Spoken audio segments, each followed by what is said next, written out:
नमस्कार श्रोते हो. दीपक रेगे कथाकथन चॅनलवर तुम्हा सगळ्यांचं मनापासून स्वागत.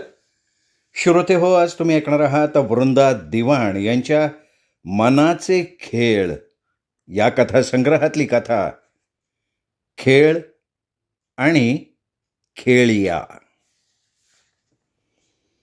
माधवी श्रीकांत घरी येण्याचीच वाट बघत होती. श्रीकांत नुसता घरी येऊन भागणार नव्हतं, तर त्याचा मूड नीट असायला हवा होता. त्याला ऑफिस कामाचं ओझं घरापर्यंत आणण्याची वाईट खोड होती. ऑफिसातल्या कटकटी ऑफिसातच विसरून घरातला पुरुष म्हणून उरण्याची, तसं वागण्याची त्याला सवयच नव्हती. मुख्य म्हणजे त्याचा मूड बघूनच माधवी, सोहम आणि सईनही त्याच्याशी तसंच वागावं ही त्याची अपेक्षा नेहमीच असायची. एकदा मुलांवर चिडलेल्या श्रीकांतलाच माधवी म्हणाली होती, "अरे, ही 10-12 वर्षांची मुलं आहेत. यांनी सुद्धा तुला समजून घेऊन वागावं, बोलावं अशी अपेक्षा तू करतोस कशी? तुझे प्रश्न, तुझ्या ऑफिसातले ताणतणाव हे सगळं समजून घ्यायचं त्यांचं वय तरी आहे का? हे बघ, तशी अपेक्षा तू माझ्याकडून करू शकतोस. नाही नाही, म्हणजे तशी अपेक्षा माझ्याकडनं करण्यात गैर काही नाही आहे." एवढ्या कपाळभर आठ्या घालत तो म्हणाला, "अगं, या मुलांनी निदान दंगा तरी करू नये. केवढा आरडाओरडा, रडारडी, गोंधळ, पळापळी करत असतात ही मुलं. तू त्यांना समजावण्याऐवजी मलाच बोल. मी इथे 12-12 तास काम ओढतो, खपतो, ते कोणासाठी ग? कळतं, आमच्यासाठी. आणि मी, तू गेल्यापासनं घरात हातावर हात, पायावर पाय टाकून आरामात का बसत असते? मलाही त्यांचा त्रास होतो, पण नेहमी नाही हां, कधीतरीच. या आशानं ना श्रीकांत, मुलं तुला टाळायला लागतील हं." ती रागानं आणि थोडं फणकाऱ्यानं म्हणाली. तिलाही हे त्यालाच कधीतरी सांगायचं, बोलायचं होतच होतं. "तू सदा त्यांचीच बाजू घेणार, हे काय मला नवीन थोडंच आहे." असं म्हणून त्याने बेडरूम गाठली. मग 1-2 तास तो विश्रांती घेत असे आणि नंतर मन निवळल्यावर हळूच रूम बाहेर येऊन आपल्यात तसं काही घडलंच नव्हतं हे सुद्धा शिताफीनं दाखवत हसत असे. निदान आज तरी श्रीकांत स्वच्छ मनानं घरी यावा ही तिची देवाजवळ मनोमन प्रार्थना होती, स्वतःसाठी केलेली. आणि आज श्रीकांत घरी आला तेव्हा तिला नॉर्मलच वाटला. मुलंही ग्राउंडवर खेळायला गेली होती. तिलाच बरं वाटलेलं होतं. चहा पाणी खाणं होताच माधवीनं शुभदाच्या, तिच्या मैत्रिणीच्या मुलीचं लग्न ठरलेली निमंत्रण पत्रिका आणि छोटंसं पण घाईनं लिहिलेलं पत्र पाठवलेलं होतं. त्यात आकांक्षाच्या लग्नासाठी सगळ्या पालकर कुटुंबांना अवश्य हवं असं अगत्यानं लिहिलं होतं. ते ठेवलं. श्रीकांत पत्रिका वाचत असताना माधवी त्याचा चेहरा वाचत होती. पत्रिका वाचून होता श्रीकांतने ती माधवीकडे दिली आणि सुस्कारत म्हणाला, "ठरलं अखेर शुभदाच्या मुलीचं लग्न. एकुलती एक मुलगी, लाडावून ठेवलेली होती. मला असाच नवरा हवा, तसाच नको म्हणून. या मुलीनं यांना थोडी संधी दिली की डोक्यावर चढतात, मेरे वाटत बसतात." तो तुच्छतेनं हसला होता. माधवी म्हणाली, "आहेच आकांक्षा सुंदर, स्मार्ट, वरनं शिकलेली. तिने का स्वतःच्या अटी घालू नयेत? सांग, सांग ना. 2-4 वर्ष अशीच गेली असती ना, तर लग्न जमवणं कठीण झालं असतं शुभदाला. जाऊ दे." तो माधवीची नजर टाळत म्हणाला आणि सही लावून बसला. "मग आपण केव्हा निघायचं? 1-2 दिवस अगोदर गेलं तर?" "अगोदर? अरे कमाल करते तू. हे बघ माधवी, तू जा, हवं तर मुलांनाही ने." "का? म्हणजे तू येणार नाहीस?" "अगं, ऑडिट आलंय, मला येणं शक्य नाहीये. तू माझा नाद सोड." माधवी नाराज झाली. उदासवाण्या स्वरात म्हणाली, "मला जावंच लागेल. बालमैत्रिणी आहोत रे आम्ही, एकाच वर्गात शिकणाऱ्या." श्रीकांत उठला. त्याने खिशातनं पैसे काढले आणि म्हणाला, "इतके पुरे आहेत का? 3,000 आहेत. शिवाय तिकीटं काढून देईन. जायचं आणि यायचंही."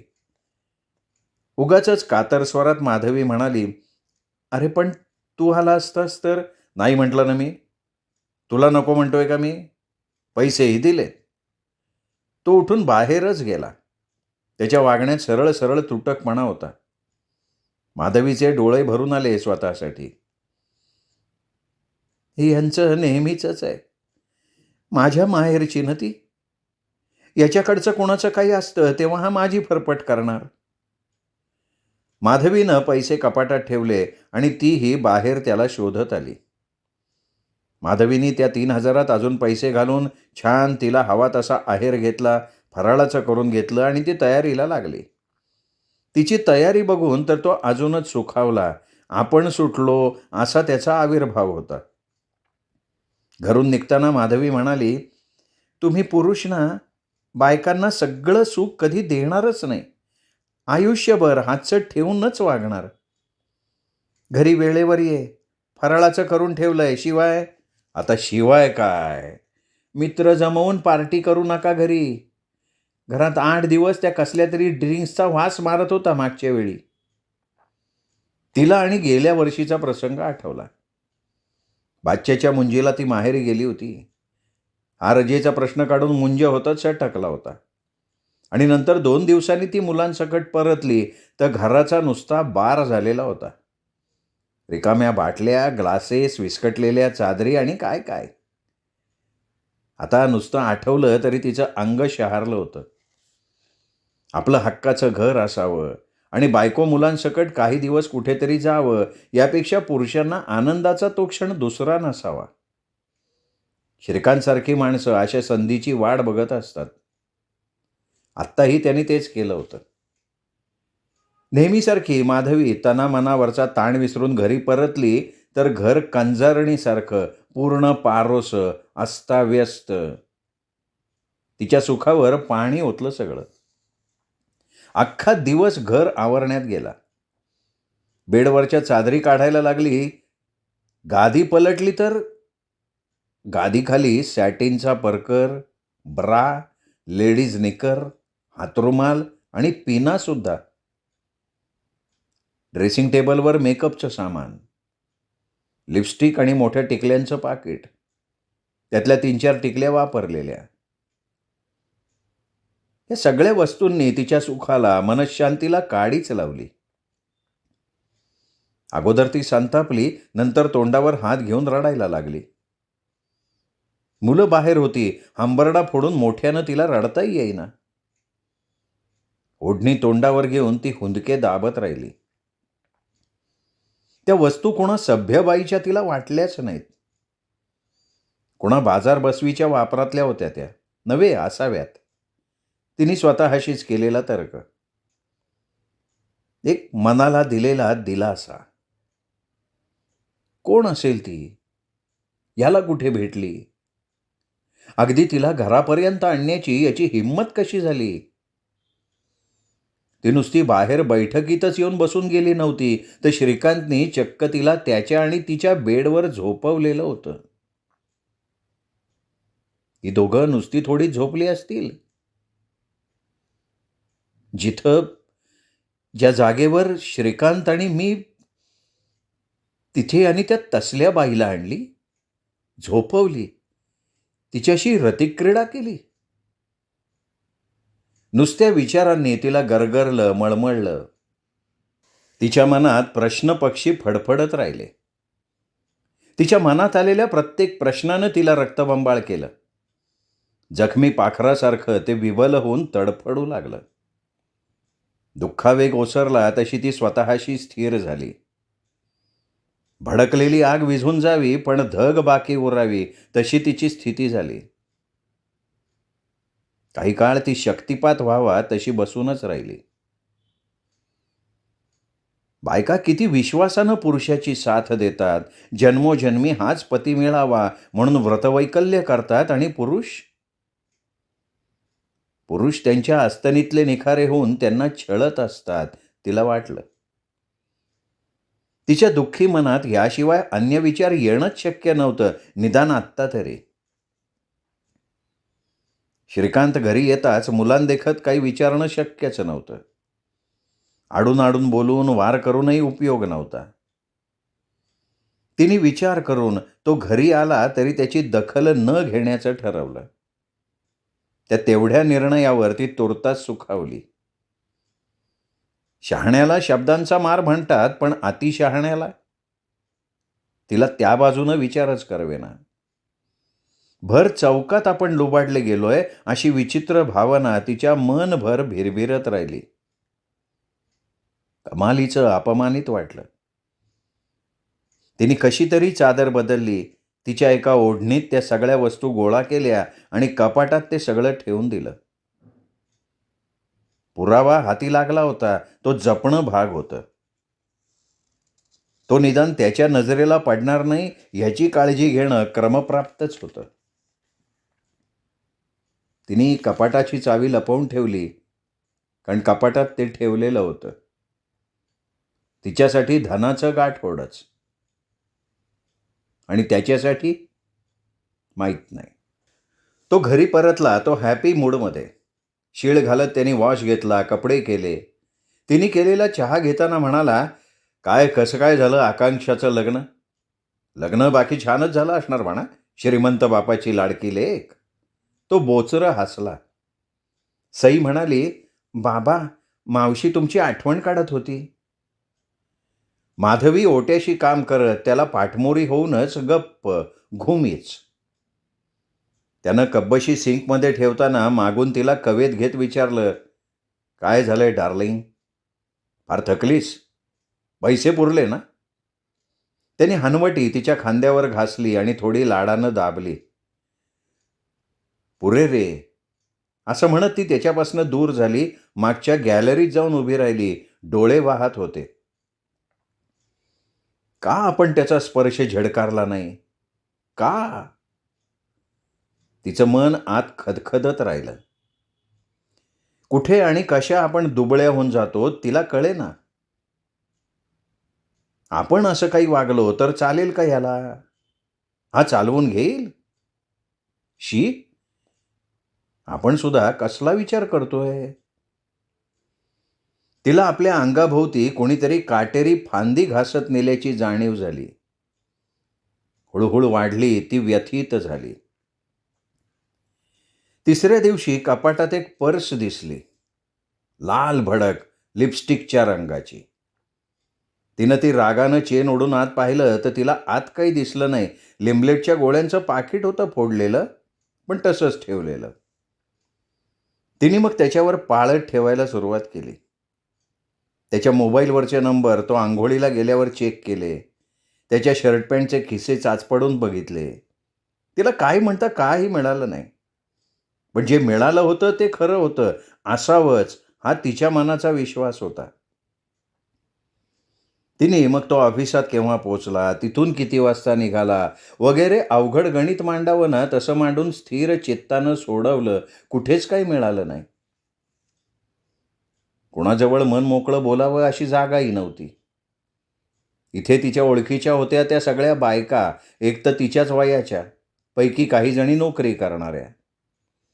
तिच्यासारख्या काही नवऱ्यावर विश्वास ठेवून त्याच्यापासून झालेली मुलं इमाने इतबारे सांभाळणाऱ्या, त्यांचं संगोपन करणाऱ्या, तेवढ्याच वर्तुळात स्वतःला सुखी समजणाऱ्या. मुलं, त्यांचे अभ्यास, त्यांचं यश, त्यांनी स्पर्धातून मिळवलेलं यश आणि अंती मिळवलेल्या यशाकडे डोळे लावून रोजचा दिवस लोटणाऱ्याच सगळ्या. याचा महिनाभरात व्हायचा तो परिणाम झालाच. त्या दोघात अंतर वाढत गेलं, संबंध दुरावत गेले. एरवी त्यांनी केलेली तक्रार मन लावून ऐकणारी माधवी स्थितप्रज्ञासारखी वागायला लागली. विरक्तीने तिला घेरलं, ती फिकट झाली, अन्नावरची वासना उडाली. तो दिसला की ती नजर फिरवायला लागली. तोही वैतागला. त्यांनी तिच्याशी बोलणंच कमी केलं. ऑफिसातनं उशिरानं घरी परतायला लागला, न जेवता झोपायला लागला. तिनेही त्याची दखल घेणं सोडून दिलं. त्यानंच एक दिवशी तिला म्हटलं, मी अपॉइंटमेंट घेतली आत्ता 12 वाजता. मुलं शाळेत गेली की आपण दोघं डॉक्टरांकडे जाऊ. प्लीज नको म्हणू नकोस माझं ऐक. मला तुझी अवस्था बघवत नाही आहे. माधवी त्याचे शब्द कानावर पडून न पडल्यासारखं करत पाय पसरून कॉटवर बसलेली, नजर भकास.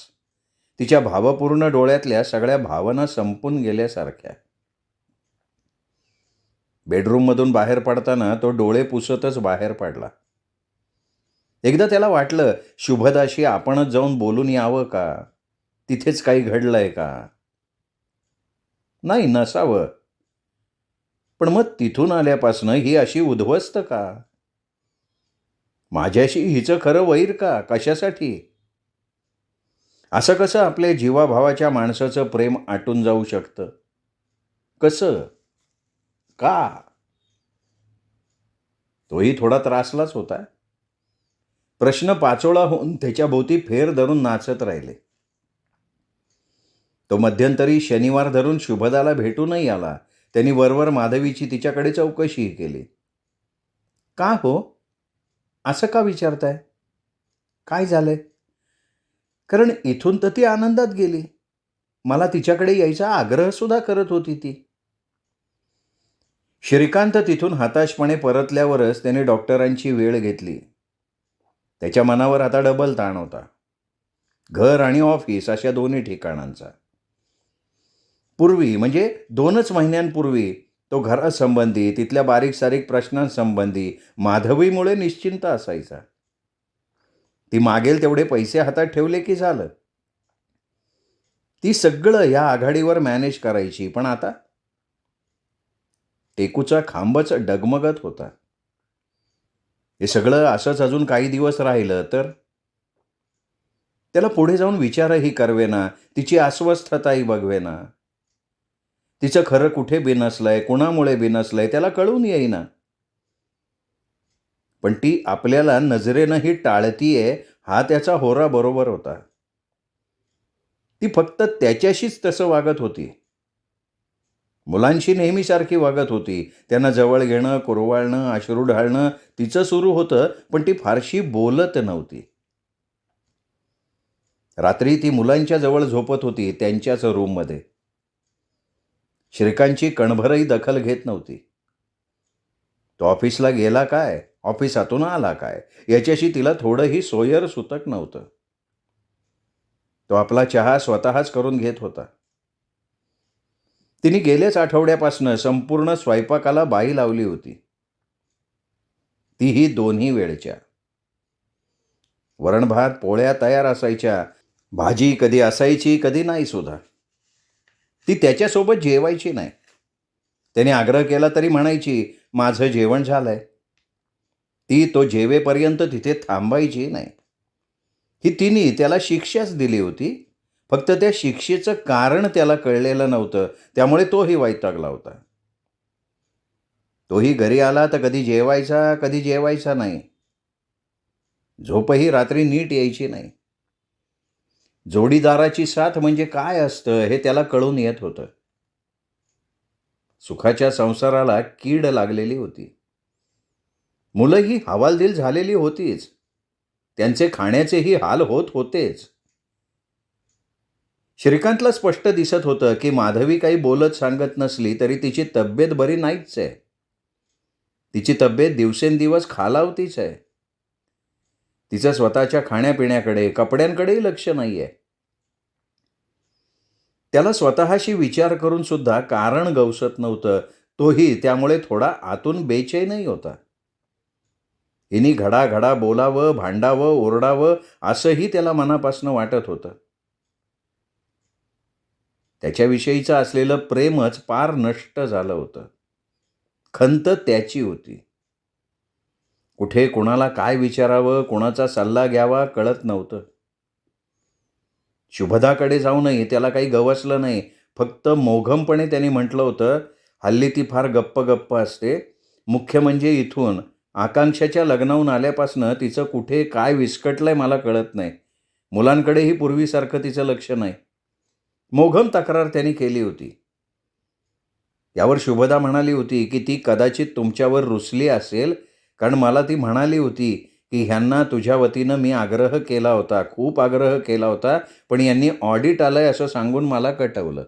बायकांचं तोंड गप्प कसं करावं हे पुरुषांना छानपणे कळतं. यायचंच नसतं ग, दुसरं काय. आणि हे सांगून शुभदा श्रीकांतकडे बघत राहिली होती. श्रीकांतचा पडलेला चेहरा बघून म्हणाली होती, वाटणं रास्तंय हो, पण नाही कधी कधी जमत. आता आलाच आहेत का नाही निदान काळजीनं तिच्या. आणि ती हसली. त्या हसण्यात सरळपणा तर नव्हताच. श्रीकांत म्हणाला होता थोडा संकोचून, मला संकोच वाटतोय पण तुम्ही एकदा येऊन जाणार, तिला भेटून जा. ती कदाचित तुमच्याजवळ तरी मोकळी होईल. मला तेवढीच आशा आहे. येईन हो. मला त्यासाठी बोलवायला थोडंच हवंय का? नक्की येईन मी. सवड काढून येईन. नाहीतरी मलाही कुठंतरी जायचंच आहे एन्जॉय करायला.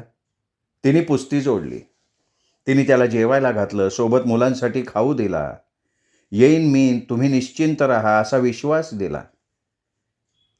हां, पण मी तुमच्याकडे असा येऊन गेलो हे तिला नाही सांगत. सांगणार नाही मी, माझ्यावर विश्वास ठेवा. पण त्याच आठवड्यात शुभदाच्या मिस्टरांनाच ॲक्सिडेंट झाला. जब्बर मार लागला. 2-3 ठिकाणी फ्रॅक्चर सही झाली आणि तिचं येणं लांबलं. तिच्यात सांसारिक प्रश्नांनी तिच्याभोवती फेर धरलेला होता. पण तिने तसा श्रीकांतला ऑफिसमध्ये फोनही केला. माधवीला केला का नाही माहीत नाही. नाहीतर तिच्या मनातल्या आढीवर पीळ वाढलेच असते. श्रीकांतने मग तो विचारच केला नाही. श्रीकांतने रजाच घेतली. कारण हिला डॉक्टरांकडे नेणं हे सुद्धा दिव्यच होतं. ती तयार झाली असती का नाही माहीत नाही. शिवाय दिवस वाया चालले होते. तो तिढा काय आहे याचा उलगडा तरी झाला असता. आणि त्याला तेच हवं होतं. त्यांनी तर मनाची तयारी ठेवली होती की तिने मागितला तर घटस्फोट सुद्धा देऊन मोकळं व्हायचं, म्हणजे मोकळं करायचं तिलाही आणि स्वतःलाही. पण त्यालाही बीपीची गोळी चालू झाली होती. ताण वाढतच होता. त्याचा एक मित्र केशव पोद्दार, त्यांनी खोदून खोदून विचारल्यावर त्यांनी अखेर खरं काय ते त्याला सांगून टाकलं. श्रीकांत म्हणाला त्याला, अवघड जागेचं दुखणं आहे रे. तिच्या माहेरी किंवा माझ्या मोठ्या भावाला काय सांगणार रे, मलाच कळत नाहीये. तक्रार करायला ठोस कारण तर हवं. ती काही बोलतच नाही. पण तिचं आतल्या झुरणं मला बघवत नाही रे. आणि मुलं, त्यांचा काय दोष रे, ती बिचारी केविलवाणी होऊन बसून राहतात. केशव म्हणाला, अरे मेनोपॉजचा त्रास असेल, अशा वेळी होतं असं बायकांचं, म्हणजे असं म्हणतात. तसं काही बोलत होत्या का त्या, म्हणजे चिडचिड, थकणं, छातीत धडधडणं असं होतं म्हणे रे बायकांना. त्यांना स्वतःच्याच वैवाहिक जीवनाची भीती वाटायला लागते. बघ ना, एखाद्या स्त्रीरोग तज्ज्ञाचा सल्ला घे. वहिनींनाही फायदा होईल. काय गुंतागुंतीचं असतं नाही का रे माणसाचं भावनिक विश्व, मनाचे खेळ. पण विचार करूनही श्रीकांतला तशी काही तक्रार माधवीनं आशात केलेली लक्षात येत नव्हती. त्याला वाटलं अजून तिने 40शी सुद्धा गाठलेली नाहीये. तर तसं नसावं. पण केशवला तो म्हणाला, मी बघतो विचार करून, भेटीन मी अशा एखाद्या डॉक्टरांना, थँक्यू. आणि त्याने विषय संपवला. पण डॉक्टरांना दाखवणं गरजेचं आहे हे मात्र त्याला आतल्या आत खुणगाट पटावीत असं पटलेलं होतं. त्यांनी माधवीला मानसोपचार तज्ज्ञांना दाखवायचं ठरवलं. तशी चौकशीही केली. त्याला हा मार्ग जास्त विश्वासार्ह वाटला. केशवनीच आठवड्याने श्रीकांतला विचारलं, अरे मग नेलं होतं का रे वहिनींना डॉक्टरांच्याकडे? अरे मला तिला डॉक्टर रंगनाथनकडे न्यावंसं वाटतंय. आणि तो केशवची नजर टाळून इकडे तिकडे बघत बसला. केशवनी त्याच्या खांद्यावर थोपटलं आणि मंदसर हसून म्हणाला, फार परफेक्ट डिसिजन घेतलंयस तू. Go ahead. सध्या डॉक्टर रंगनाथनचं गावात फार नाव आहे. तुझा प्रश्न ते नक्की सोडवतील. अरे पण माधवीचं काय? माधवी तयार होईल का? झाली तर आनंदच आहे, पण समजा नाही झाली तर? तो घाबरून म्हणाला. त्याच्या हृदयाची धडधड वाढली होती. कपाळावर घामही तरारून आला. तळवे ओलसर झाले. केशवला ते बघवेनात. त्याला त्याची कीव आली. केशवने त्याचा हात हातात घेतला आणि म्हणाला, हे बघ, प्रयत्न करायचा.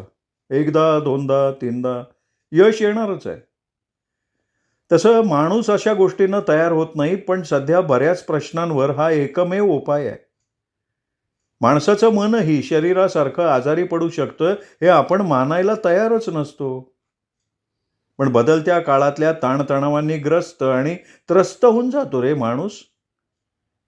माझ्या एका मावस बहिणीला बरं वाटलं बरं का. तिलाही ह्याच डॉक्टर रंगनाथनकडेच दाखवली होती. फायदा झाला. मलाही होऊ देत रे. माझं वैवाहिक जीवन आजारी पडलंय रे. घरी न जावंसच वाटत नाही रे. मुलं उदास, माधवी भकास. काय झालंय तिला देव जाणे. श्रीकांत थकून म्हणाला. मुलं खेळायला गेली होती. त्यांनी तीच संधी साधून खोलीत एकट्या बसलेल्या माधवीला गाठलं. तिचं तसं त्याच्याकडे लक्षच नव्हतं. ती पाय पसरून खिडकीतनं बाहेर बघत बसली होती. वेळ तशी तिन्ही सांजेची. प्रकाश संपला होता. अंधार हळूहळू वळसे वाढवत घेरत होता. खिडकीतून दिसणारं आकाश राखाडी होतं.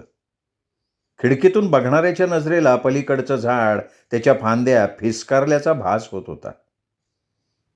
माधवीने त्याची दखलही घेतली नाही. तो येऊन उभा राहिला. त्यांनी घसा साफ केला. तरीही ती स्तब्धच.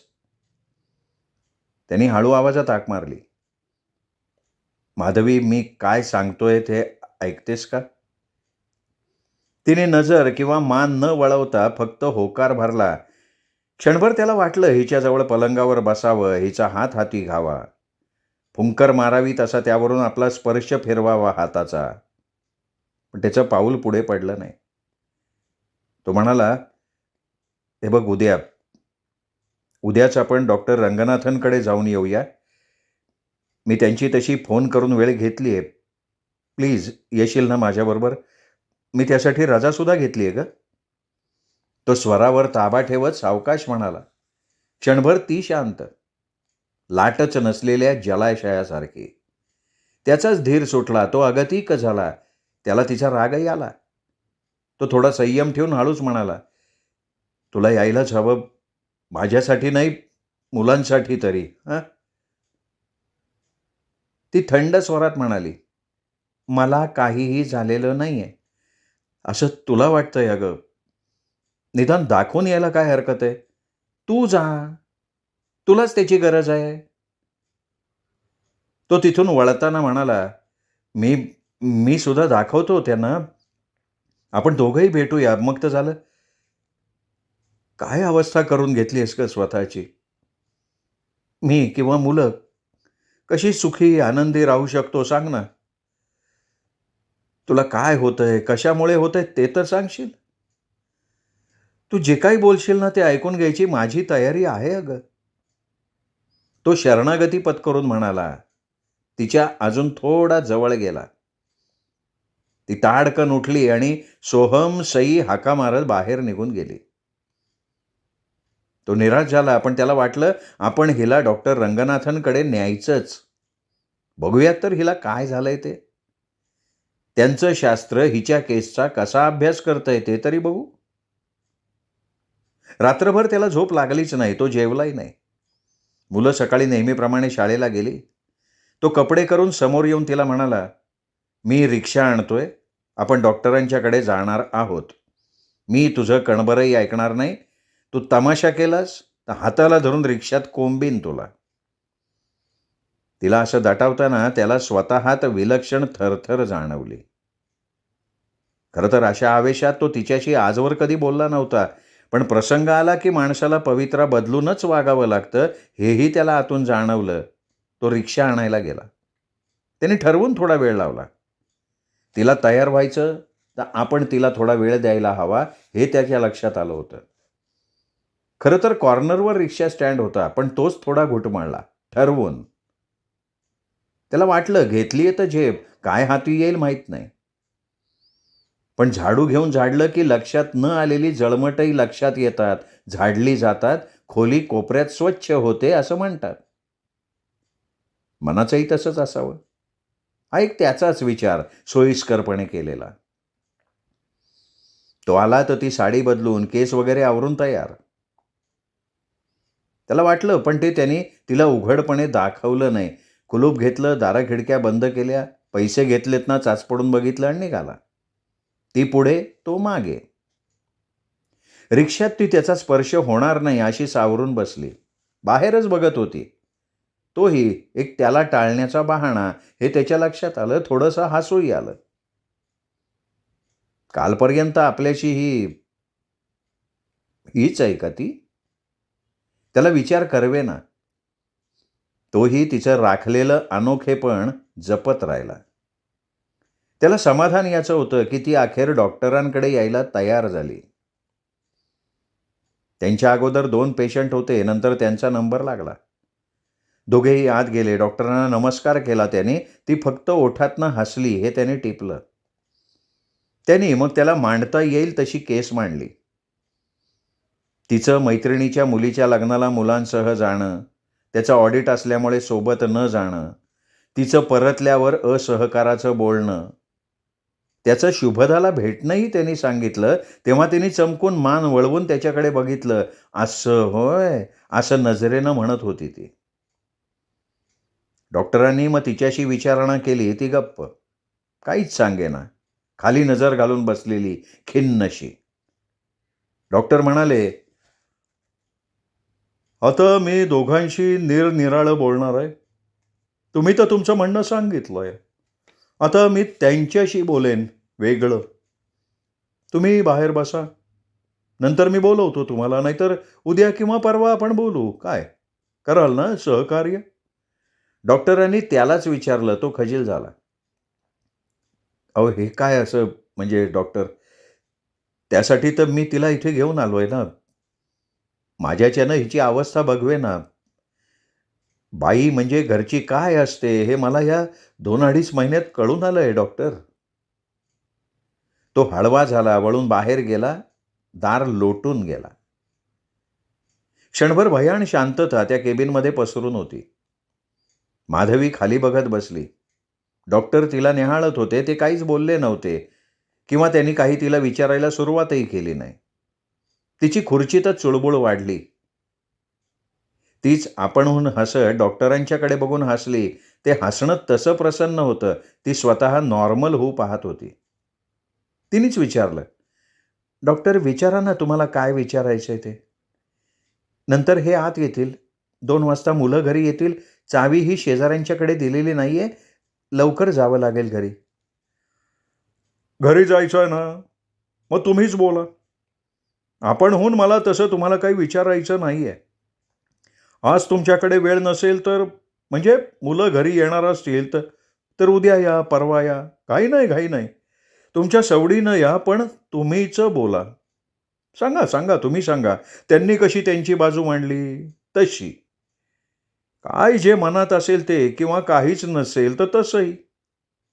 ते शब्दांवर जोर देत म्हणाले, मला अशक्त वाटतं. घरकामात रस वाटत नाही. कुठे यावं जावं वाटत नाही. मुलांचं तेवढं मी करते. या महिन्यापासून तर बाईच ठेवली मी स्वयंपाकाला. मुलांचे हाल नकोत. ऐशी आणि मिस्टर, त्यांच्यासाठी काही करावं असं वाटत नाही? म्हणजे त्यांच्याशी बोलावं, नटावं, त्यांच्यासाठी बाहेर फिरून यावं. अजून जे नवरा बायको आपापसात करतात ते सगळं. त्यांचं काय? ते भुकेली थोडेच राहणार आहेत? मुलांसारखे ते थोडेच माझ्यावर अवलंबून आहेत? असं का वाटतं तुम्हाला? म्हणजे असं मनात का आलं? केव्हापासनं येतोय हे मनात? तिचा चेहरा विदीर्ण झाला. एकसंध फरशीला तडे जावेत तसा. डोळे आवळून ती बसली. डोळ्यात पाणी जमायला लागलं. अश्रू हां हां म्हणता गालांवरनं झरायला लागले. चेहरा लाल झाला. हे बघा, आज आत्ताच सगळं सांगा असं नाही, पण तुम्ही कुठेतरी दुखावल्या गेलेल्या आहात विलक्षणरित्या. तेही जीवाभावाच्या माणसाकडून. हे अश्रूच सांगतायत. मन मोकळं करा. त्यांनी कसं केलं? त्यांना जे वाटलं ते बोलले. हे बघा, तुम्ही जे सांगाल ते मी त्यांना सांगणार नाही, शपथ सांगतो. ते तिचा चेहरा बारकाईनं पाहायला लागले. त्यांनी पर्समधला रुमाल काढला, डोळे नाक पुसून घेतलं, थोडं स्वतःशी ठरवलं आणि म्हणाली, पण मी समर्थ आहे माझी मुलं सांभाळायला. मी पण शिकलेली आहे, पदवीधर आहे. कमी जास्त पगाराची नोकरी केली तर मला नोकरी मिळेलच की. नाही, पण हे सगळं का, म्हणजे कशासाठी? हे असं तुम्हाला अचानक का वाटतंय? तुम्ही ह्या निर्णयावर कशा आलात? वेगळं होणं, तेही मुलं झाल्यानंतर. म्हणजे ते अवघड नसलं तरी सोपं नाही आहे बरं का. तुमच्या दृष्टीनं, त्यांच्या दृष्टीनं आणि त्याहीपेक्षा मुलांच्या दृष्टीनं सुद्धा. हे बघा, भारतीय कुटुंब तरी आई, वडील, मूल, आजोबा, आजी, काका, काकू यांनीच समृद्ध झालेली आहेत, बांधून ठेवलेली आहेत. ते सगळं खरं आहे डॉक्टर, पण मी हे काय सुखासुखी ठरवतीये का? आणि नंतर तिने आपण होऊन ते सगळं सांगून टाकलं. रडत रडत, डोळे पुसत, पुन्हा थांबत थांबत. बरं झालं तुम्ही सांगितलं ते, मनाचा ठणका कमी होईल. मी बोलतो त्यांच्याशी. नाही नाही, नको नको डॉक्टर, अहो तुम्ही शपथ घेतली होती म्हणून मी तुम्हाला सांगितलं सगळं. विसरलात का तुम्ही शपथ घेतलेली? ओके ओके असं म्हणत तिला या अशी त्याने हाताने खूण केली. ती बाहेर गेली. येतानाची ती जाताना नव्हती हे त्यांना तिच्या हालचालीवरनं कळलं. क्षणात श्रीकांत आत आला. घाबऱ्या घाबऱ्या खुर्चीत विसावत म्हणाला, काय म्हणाली डॉक्टर ती? काय बोलली का? का गप्पच बसली ती?" "बोलल्या, पण थोडं थोडं बोलल्या. तसं हाती काही लागलेलं नाहीये. अजून 1-2 मीटिंग्ज व्हायला हव्यात." ते चलाखीनं म्हणाले आणि त्याला बघायला लागले. "डॉक्टर, तिला हवं असेल ना तर मी घटस्फोट सुद्धा देईन. तशी ती हट्टी आहे हो. माझ्याशी ती कशी वागते हे तुम्हाला माहिती नाहीये. डॉक्टर, जीव घुसमटतो माझा. ती सुखी व्हावी, मुलं सुखी व्हावीत म्हणून मी ह्या निर्णयावर आलोय. मला तरी सोपं जाणार आहे का हो ते? चांगला चाललेला संसार आमचा." त्याचा कंठ भरून आला. त्याला पुढे बोलवेना. तो खाली बघत राहिला. "तुम्ही सोमवारी या, आपण पुन्हा भेटू." हीच रजा मी ठीक आहे, जमवतो मी सहकार्यांना सांगून येईन. असं म्हणत उठून उभं राहून डॉक्टरांना विनंतीवजा नमस्कार केला आणि जड पावलानं तो बाहेर पडला. वाटेत रिक्षात किंवा घरी आल्यावरही तो माधवीशी काही तसं त्या विषयावर आपण बोलला नाही. मोघमपणे त्यांनी काय विचारलं डॉक्टरांनी, तू काय सांगितलं, असंही बोलणं केलं नाही. म्हणजे आपापसात बोललीच नाहीत दोघं. पण त्यांचं दोघांचंही मनात स्वतःशी बोलणं सुरू होतंच. डॉक्टर रंगनाथननी त्यांच्या व्यावसायिक मित्रांशी थोडं बोलून घेतलं. त्या दृष्टीनं त्यांनी एका पुस्तकातून वाचनही केलं. अशाच एका केससंबंधी थोडंसं त्यात लिहिलेलं त्यांना आठवलं होतं. तो पुस्तकातला रेफरन्स त्यांच्या मनात होताच. सोमवारी सकाळी त्यांचा एक मित्र बावडेकर त्यांना वॉकला गेले असताना तिथून भेटायला घरी आला. थोडं इकडचं तिकडचं बोलणं होताच म्हणाला, त्या बाईच्या केसबद्दल एक क्लू मिळालाय बरं का, बघ ट्राय करून बघ. मागे ना अशी एक केस हैदराबादला एका पेशंटच्या बाबतीत वाचनात आली होती.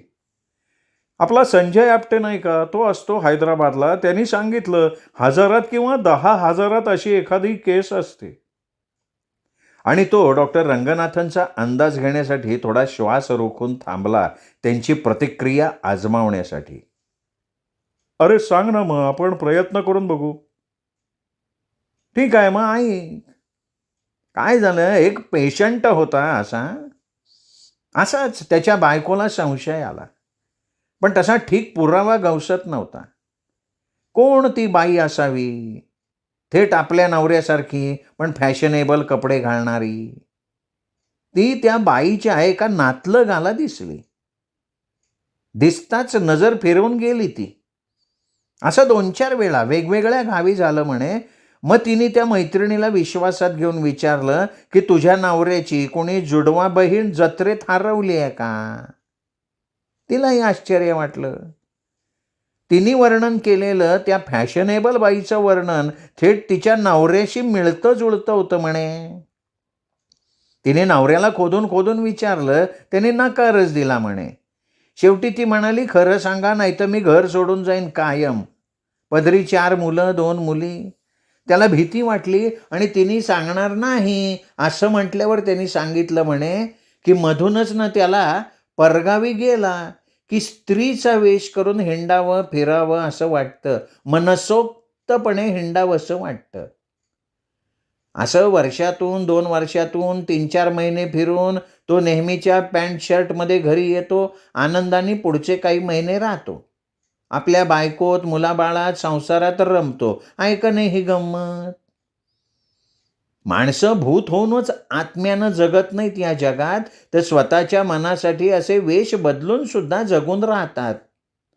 स्वतःच्या आतल्या मनासाठी रे. जगात अत्यंत बेभरवशाचं असं माणसाचं मनच असतं. कित्येकदा प्रत्येकजण सामान्यच असतो रे, पण आतून अगदी भिन्न, स्वतःलाही वेगळा भासणारा. डॉक्टर रंगनाथनला थोडा घाम फुटला, थोडं आश्चर्य वाटलं. ते म्हणाले, "नाही, नाही, ही विकृती नाही म्हणता येणार. नाहीच. म्हणजे ही ही उर्मी असावी, उर्मी. वेगवेगळ्या पद्धतीनं गणित सोडवून बघावं ना तशी."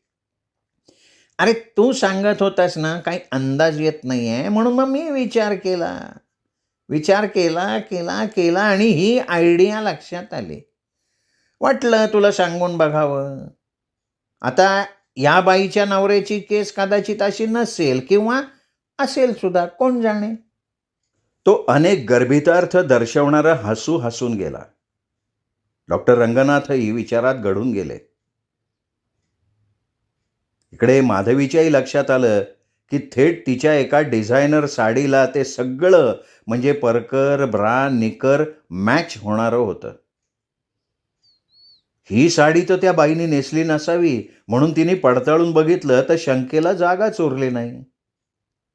शी, हीच साडी ह्यानी तिला नेसायला दिली, असं म्हणत ती रड रड रडली. साडीच्या चिंध्या कराव्यात असंही तिला वाटून गेलं, पण तिने मागच्या तिच्या लग्नाच्या वाढदिवसाला त्याला घ्यायला लावली होती हे तिला आठवलं. तो कितीतरी वेळ ती साडी हातात घेऊन बसलेला होता. माधवीनं दुसरी एक साडी निवडली तेव्हा भाऊक होऊन तो म्हणाला होता, "तू तीही घे, पण ही पण घे. ही खूप छान आहे, मला खूप आवडली आहे ही साडी." त्याची त्यावेळची नजर तिला स्मरली आणि नवलही वाटून गेलं. एखाद्या बाईनी आवडत्या दागिन्याकडे आशाळभूतपणे बघावं, ती लालसा तिला त्याच्या नजरेत नुसती दिसलीच नाही, तर प्रकर्षानं जाणवली होती. आज डॉक्टरांना हे साडी प्रकरण सांगायचं तिने ठरवलं.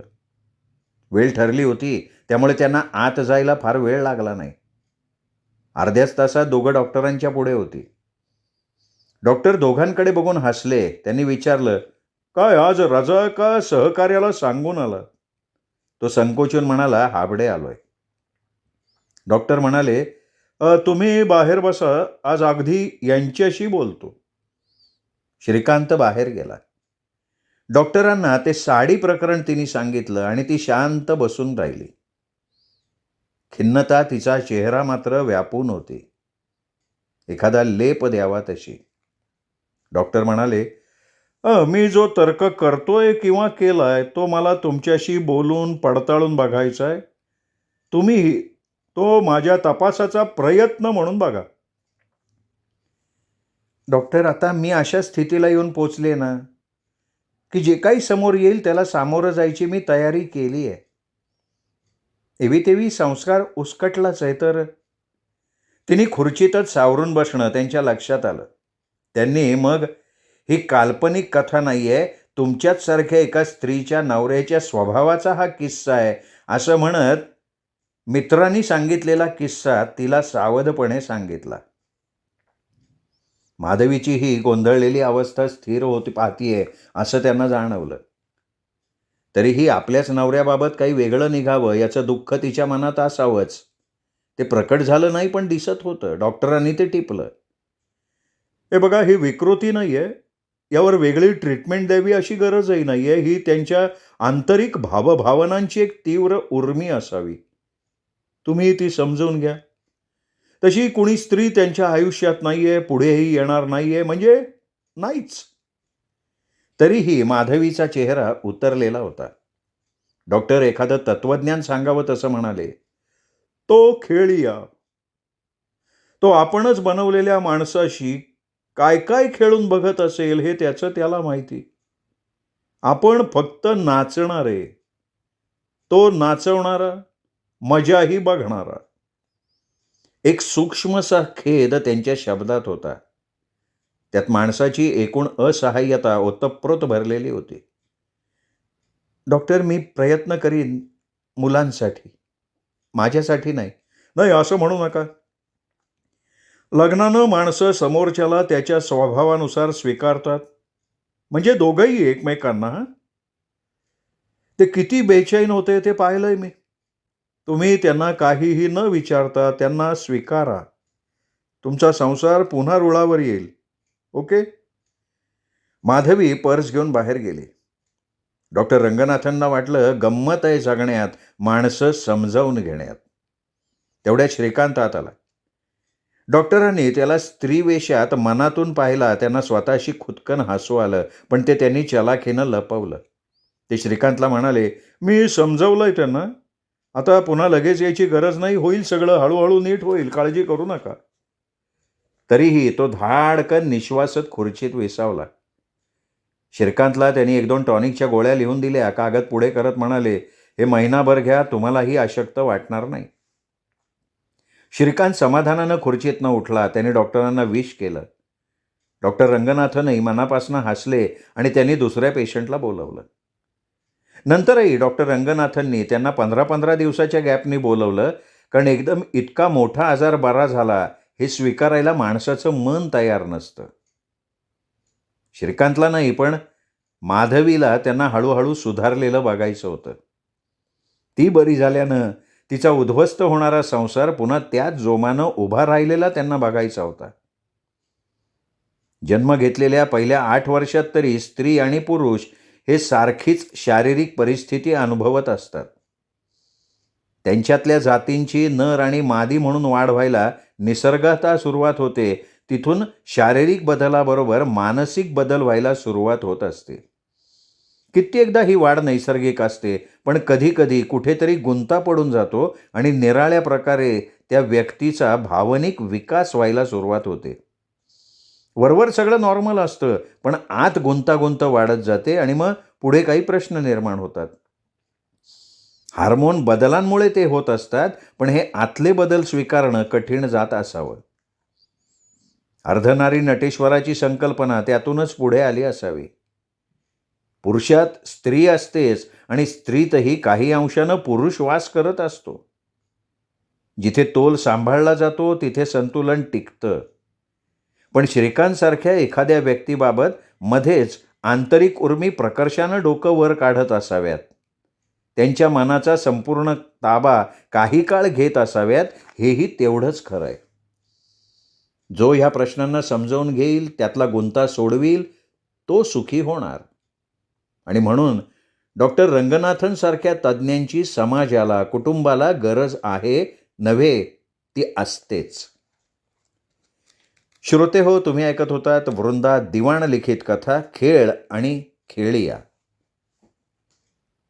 हा खेळ आणि खेळिया तुम्हाला कसा वाटला कमेंट करून जरूर कळवा.